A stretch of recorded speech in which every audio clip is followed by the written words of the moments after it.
ધ્યાનથી સાંભળજો, હું આપણા સમાજની તમને હકીકત કહું. આપણો સમાજ બેન્ડ અને નાચવાને એટલો બધો ઇમ્પોર્ટન્ટ આપે છે કે ઘરમાં ખાવાના ફાફા પડતા હોય એ એમને ના દેખાય.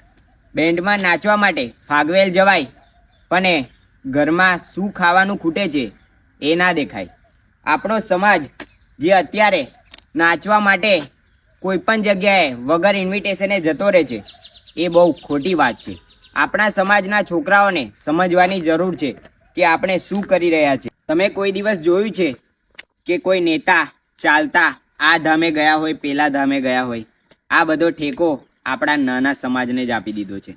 તમે નહીં સમજો તો આ નેતા લોકો તમને લૂંટી ખાશે. અને તમે એ પણ જોયું નહીં હોય કોઈ દિવસ કે મોટો અમીર માણસ ચાલતો ગયો હોય. આ બધો ઠેકો આપણને સોંપી રાખે છે. તમારા દિમાગમાં બેસાડી દીધું છે કે આ કરશો